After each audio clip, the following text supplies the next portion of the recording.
Egunon, eskerrik asko ona gomitatzeagatik, eta, lehenik eta behin bakarmenak eskatu, zeren, nahiko afonikoa naiz, eta, espero dut hitzaldiaren bukaeraino iristeko, baina, hitzaldiaren tarte bat baita ere bideo reportai bat, eta duen, deskanso tarte txiki bat izango da.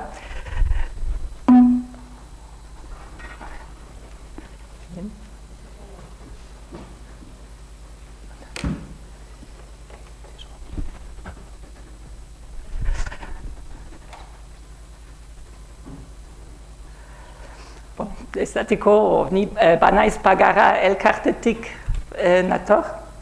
Banaiz Pagara elkartean batez ere euskera ikastea edo hurbiltzea eskaintzen dugu bai etorkinentzat, baina baita pertsona ezberdinentzat normalean eskaintza klasikoa iristen ez direnak. Eta aspaldi nabari genuen lan mundua zentzu horretan oso garrantzitsua da, zeren pertsona askontzat lanarako balio ez duen bitartean euskera ez dago interes handirik edo behar handirik euskera ikasteko. Eta beraz, ideia hortik sortu da euskera lanaren bidez ikasi edo euskeraz lanean proiektua, orain hemen aurkeztuko dudana. Proiektua bera aurkeztu baino lehen eksplikatu nahi dizuet pixkat filosofia nondik sortu da proiektua.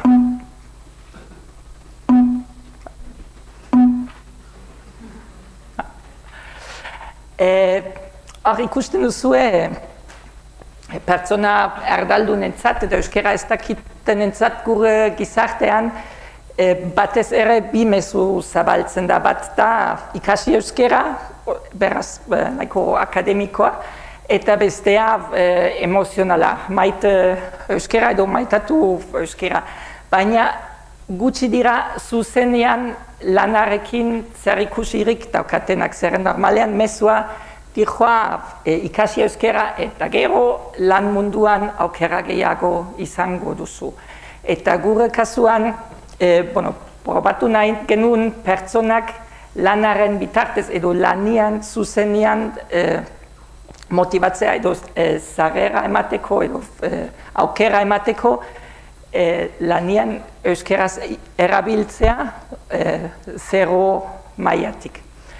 Eta horretarako beharrezko ikusi genuen ere euskera eta ekintzailetasuna lotzea eta ez bakarrik jasotzea baizik eta egitasmo honetan ere lana sortzea edo proiektu enpresarial bat ere lantzea.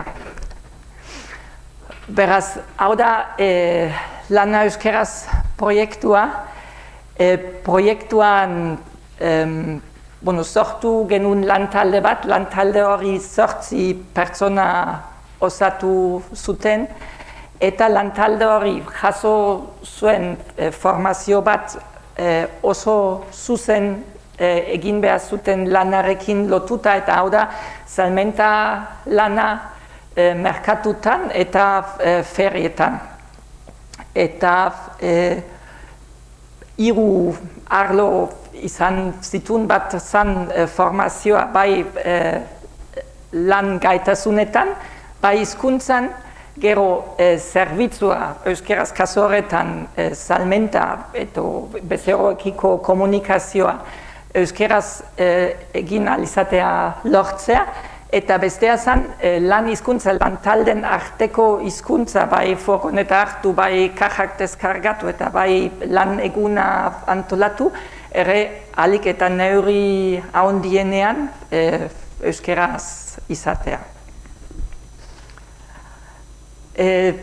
Taldearen ezaugarriak taldearen ezaugarria zen, denak ziren langabetuak, 8 pertsona jatorri desberdinetakoak gero ikusiko dituzue, eta baita dinamizatzailea zen pertsona bat langabezian zegoen euskaldun bat. Eta ikusten duzu pixkat 0 mailatik abiatu ziren, eta saiatu ginen hasieratik identifikazio bat lortzea edo lantzea bai hizkuntzarekin, baina baita ere saltzeko produktuekin, eta baita ere egin behar zuten lanarekin, eta zentzoretan garantzia eman genion ere lan guztiei balioa ematea, eta ez maila bat egotea, lan batzuentzat euskara balio du, eta gero merkatu txikian ibiltzen dena, edo garbiketan ibiltzen dena, edo kamioia deskargatzen duena, igual ez du euskararik behar.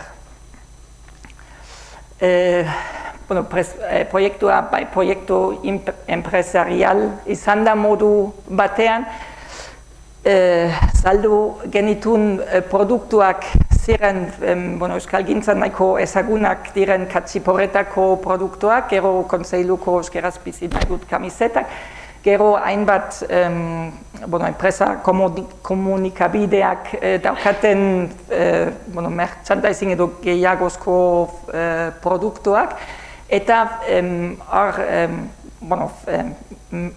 helburu empresariala edo zan, produktu haientzako eremu berri bat bilatzea, salmentarako eremu berri bat, eta eremu hori zan, ziren herriko merkatu txikiak, eta gero herriko festak eta beste motako azoka bereziak, zeren normalean produktu haiek ez da saltzen batez ere herriko azoketan, edo batzutan bakarrik.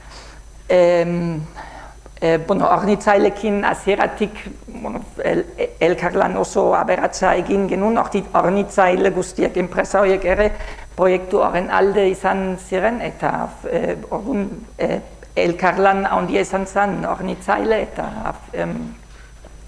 gure elkartearen artean. Eta bezeroen aldetik gero ikusiko duzue lekukotasunetan ere gehienak edo asko izan ziren euskaldun kontzienteak, produktuak erosi zutenak, baina baita ere bezeroak justo produktu hauek ezagutu ez zituztenak, beraien erosketa esparrutan produktu horiek ordura arte egon ez zirenak. Ezaugarri ekonomikon aldetik ikusten da finanziazioaren parte handi bat etorri da instituzioetatik, Gipuzkoako Foru Aldundia eta Eusko Jaurlaritza lagundu zigun, baina baita proiektua bai lortu zuen estaldura propioa edo diru sarrera propioa, hor goian urdina ikusten dena.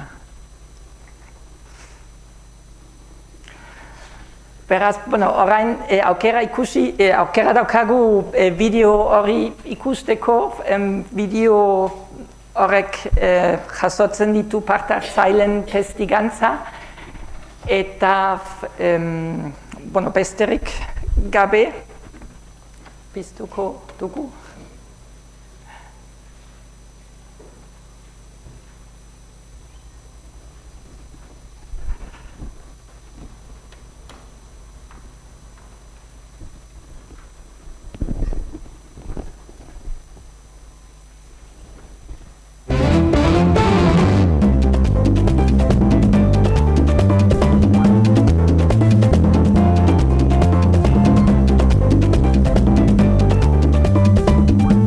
Proyecto Lana Euskeraz 2012, Trabajo en Euskera 2012, 8 participantes de diferentes orígenes aprendieron cómo trabajar en el sector de venta atendiendo los clientes en euskera.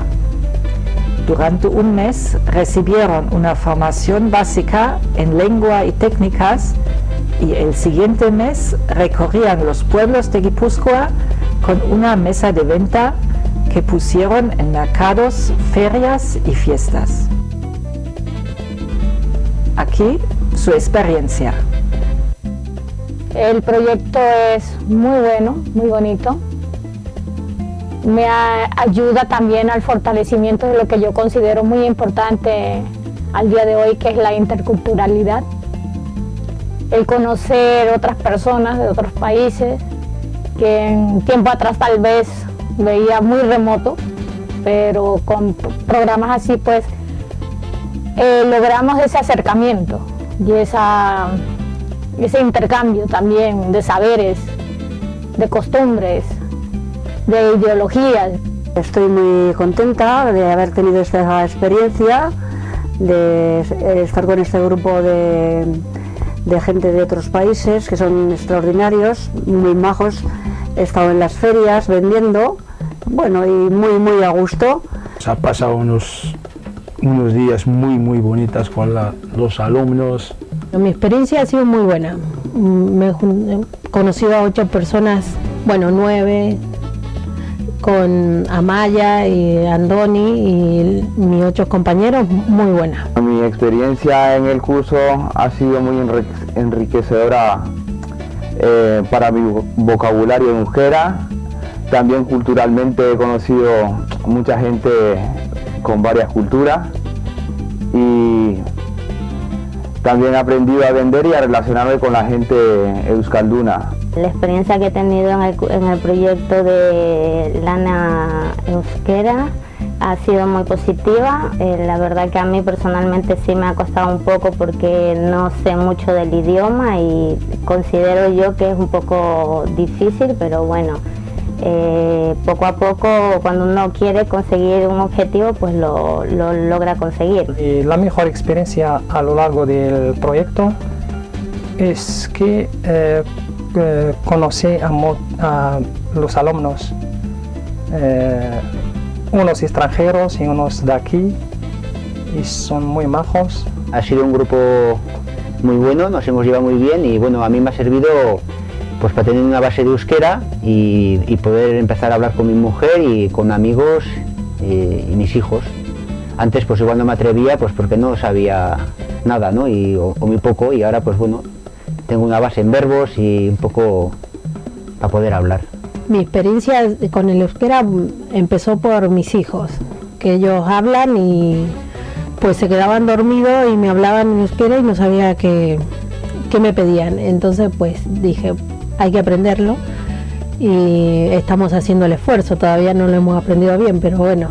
He aprendido muchas palabras nuevas que antes no sabía y también me ha despertado cada vez más la curiosidad por aprender el idioma, que considero muy importante ya que quiero vivir aquí en este país. Quiero seguir aprendiendo, estoy todavía en un curso que voy 2 veces por semana, 1 hora, porque quiero ampliar más mi experiencia con el tema del euskera, porque tengo mi niña que habla el idioma y le gusta mucho y me gustaría hablar con ella en euskera. Es que la primera vez que voy a estudiar la euskera, que era los primeros días, un poco de miedo, pero con una profesora, oso jatorda también, se llama Amaya, ha pasado muy bien. Estoy aquí en Euskalería, entonces tengo que hablar en euskera.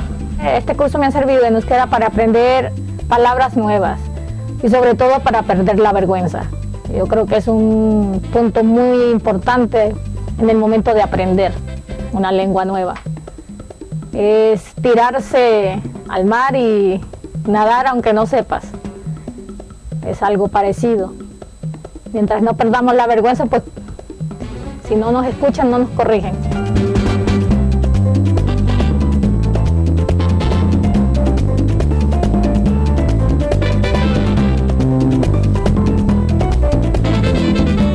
Esta por los mercados pues que no había estado nunca, y estar pues con los payasos, Cachiporreta, pues ha sido una experiencia muy agradable, por gente muy maja, y bueno, y pues cosas nuevas que he hecho, que no había hecho nunca, y pues me ha gustado.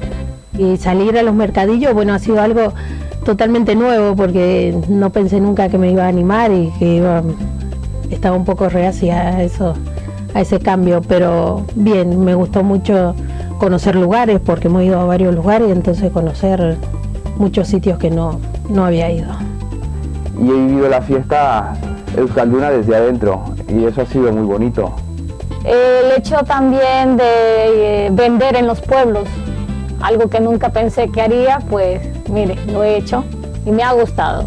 He conocido lugares muy bonitos, disfrutado algunas fiestas de lejos a través de la mesa, muy bien, muy bonitas también. Tengo mucha suerte para ver muchos pueblos pequeños que sin este proyecto no puedo ir a estos pueblos.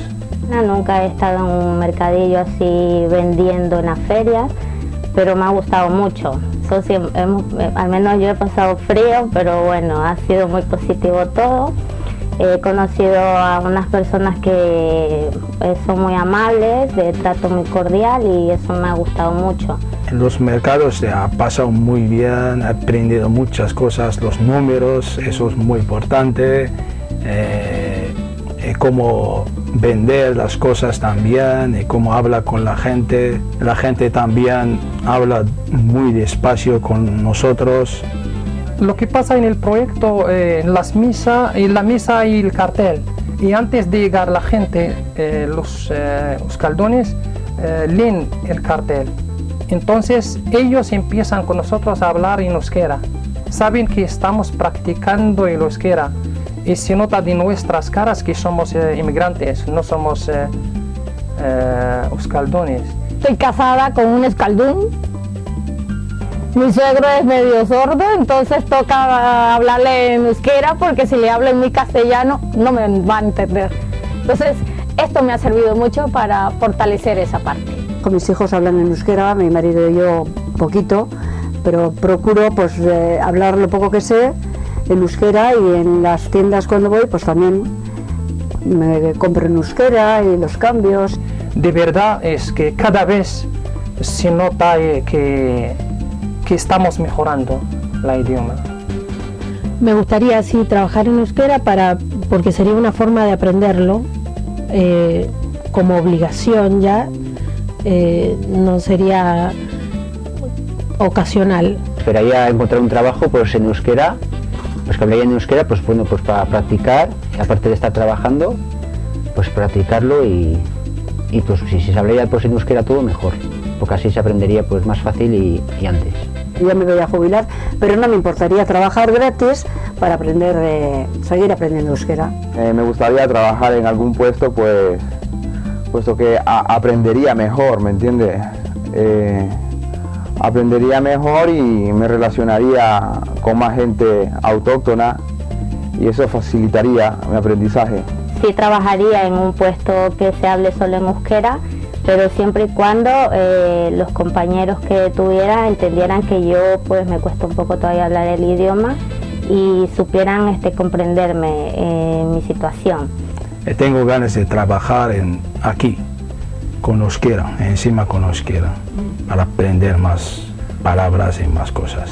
Y además me gusta trabajar en euskera, y me gusta trabajar en un puesto de venta. Yo con mucho gusto trabajaría, siempre y cuando también entendieran nuestra situación, de que es despacio, de que bueno, estamos en un proceso de adaptación lingüístico, y pues, de pronto podemos meter las patas y decir una cosa que no es, y bueno, que nos tengan al menos esa consideración. Y una de las palabras que definirían el proyecto sería el respeto. A mí me ha parecido que ha habido respeto por parte de todos los integrantes del programa, independientemente del nivel de cada uno, de la procedencia de cada uno, de del bagaje personal de cada uno, la gente se ha sabido adaptar muy bien a cada uno de los integrantes del grupo y ha sabido ayudarse unos a otros, han sabido ayudarse en el proceso de aprendizaje, respetándose en los errores, respetándose en las dudas, en los momentos malos. Desde luego no es una formación reglada, no hay exámenes y más de un alumno me ha dicho que le gustaría repetir curso para poder seguir con el programa, lo cual es muy satisfactorio. Yo tengo que agradecer a cada uno de ellos la actitud que han tenido para consigo mismo y para con el programa. Cada uno ha tenido ganas de aprender, de mejorar y de aportar al grupo.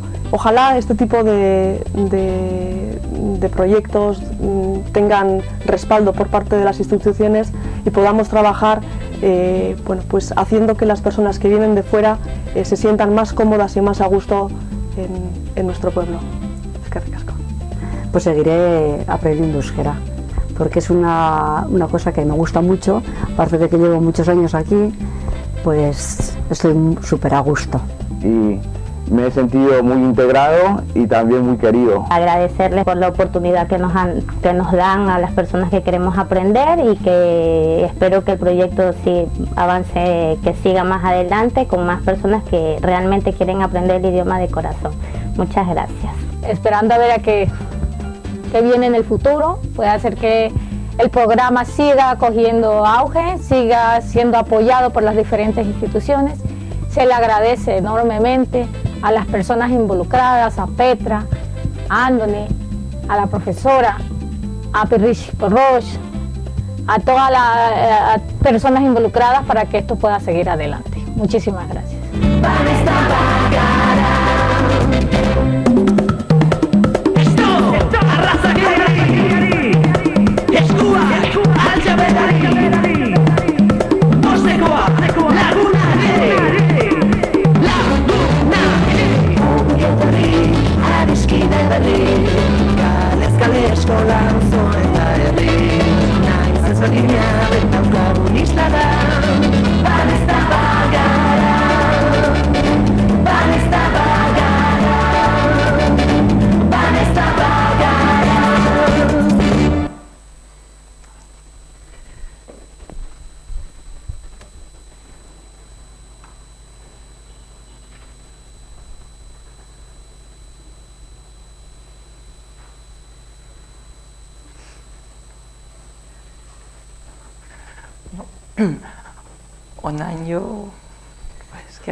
Onaino bideoa, ikusi duzu pixkat modu onenean parte hartzaileen ahotik, eta ikusi duzu hainbat gai edo ikuspegi landu du proiektua, bata euskararen erabilera, bestea da lan gaitasuna, eta bestea baita elkarbizitza, edo jatorri ezberdinetako pertsonen elkarbizitza, baina nabarmentzeko ez da berez bakarrik proiektu bat etorkin edo beste herri aldetatik edo etortzen diren pertsonentzat, baizik eta parte hartu zuten hemen jaiotakoa pertsona erdaldunak.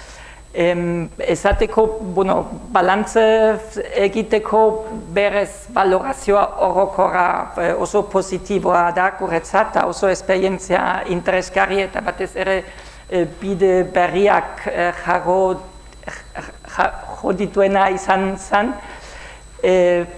bai esperientzien aldetik, baita ekonomikoki positiboa atera da balantzea, eta proiektua plaza publikoan gertatu da, ikusgai izan da jendeentzat, eta zentzu horretan pozik gaude, beti daude utsuneak, bat da nahi genuen neurtu hasieran eta bukaeran jendearen ibilbidea hizkuntzaren aldetik, eta hori ez dugu lortu.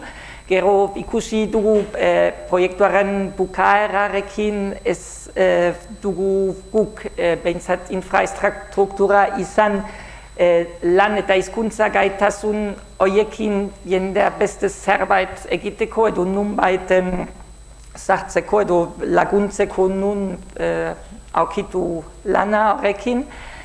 Eta, guk struktura txiki bat gara, elkarte txiki bat, orduan modu handiago batean kudeatuta proiektua seguro etekin ekonomiko gehiago lortu ahalko zuen eta leku gehiagotara iritsiko ginen. Eta gero esateko hemen ahaztu zitzaidan dinamizatzaileen euskaldunen aldetik askotan erregetatu zen enpresetan gaur goizean bat aldiz entzun duguna edo enpresetan gertatzen dena, hau da errestasunerako gaztelaniara jotzea eta hor erikusi genuen oso garrantzitsua da euskaldunen hizkuntza portaera formazio sakona zeren etxetik edo beti danik ekartzen duzun jarrera hori, que vamos más rápido, pues coge la caja y nos vamos. Halako gauzak aldatzea prozesu luzea da, eta pixkat utxuno ikusi genuen denbora gehiago inbertitu behar genuen formazio horretan. Eta gero, etorkizunari begira pentsatzen dugu posible dela proiektu hau zabaltzea, bai beste gunetara, bai beste motako zerbitzu lanetara, beti lantaldeak beharrezkoak diren tokitara, eta lantalde horiek euskaldun eta erdaldunekin osatzea, eta esperientzia horrekin jarraitzea lanearen bitartez eta egunerokotasunean euskara ikastea aukera ematea. Eta beste ondorio positiboa izan da guretzat gizarteari, proiektu hau gizarteari zabaltzen duen mezua, eta hau da pertsona erdaldunak izan dira protagonistak